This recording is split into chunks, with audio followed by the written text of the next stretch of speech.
సందర్భంగా ప్రతి తల్లిని కూడా విషెస్ తెలియజేస్తున్నాను. హ్యాపీ మదర్స్ డే అందరు కూడా. దేవుడు గతించకాలం మొత్తం కాచి కాపాడి సజీవులకు ఉంచిన విధానం బట్టి ఒకసారి అందరూ కూడా స్తోత్రాలు తెలియజేద్దామండి. స్తోత్రం స్తోత్రం స్తోత్రం స్తోత్రం. ఈస్టర్ తర్వాత 3వ ఆదివారము ప్రారంభ గీతము.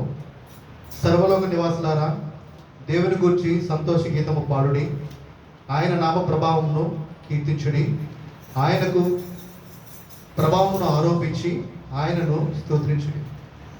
నీ కార్యములు ఎంతో భీకరమైనవి, నీ బలాతిశయమును బట్టి నీ శత్రువులలోకి నీ యొద్దకు వచ్చెదరు అని దేవునితో చెప్పుడి. సంగ్రహ ప్రార్థన. సర్వశక్తి గల దేవ, ఆక్రమస్తులు నీతి మార్గమునకు మలుకొనున్నట్లు వారికి నీ సత్యమున వెలుగును కనపరిచి ఉన్నావు. క్రీస్తు మత సహవాసములోనికి చేరుకొనబడిన వారందరూ ఆ మతములకు ప్రతికూలమైన వాటిని అన్నింటినీ విసర్జించి అనుకూలమైన వాటినే చేయనట్లు అనుగ్రహించమని నీతోనూ పరిశుద్ధాత్మతోనూ సదా ఏకదేవుడై యుగయుగములు జీవించుచు పరిపాలించునుడు ఆ నీ కుమారుడును మా ప్రభువు నేను యేసుక్రీస్తు ద్వారా వేడుకొనుచున్నాము. ఆమేన్. ఉద్గమన గీతము. హల్లెలూయా హల్లెలూయా. యెహోవా తన ప్రజలకు విమోచనము కలుగజేయువాడు. హల్లెలూయా. క్రీస్తు ఇలాగు శ్రమపడి మృతుల నుండి లేచి తన మహిమలో ప్రవేశించుట ఆగత్యము. హల్లెలూయా. అపోస్తల విశ్వాస ప్రమాణము నేను చెప్తాను, దయచేసి నాతో కూడా ప్రతి ఒక్కరు దగ్గరగా చెప్తామండి.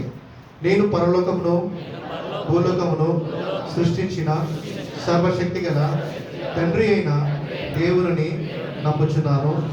ఆయన జనితైక కుమారుడును మన ప్రభువునైన యేసుక్రీస్తును నమ్ముచున్నాను.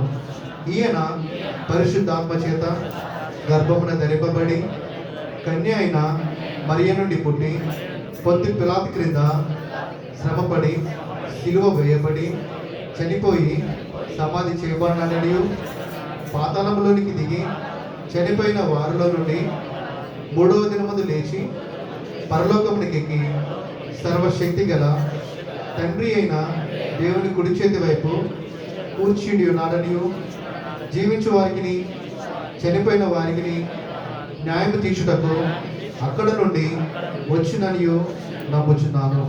నేను పరిశుద్ధాత్మని నమ్ముచున్నాను.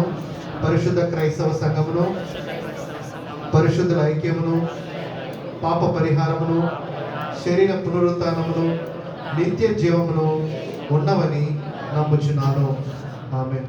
చదవని దేవుడు దీవించుగాక. మన మధ్యలో పాస్టర్ రాజ్ కుమార్ గారు ఉన్నారు. వాక్యాన్ని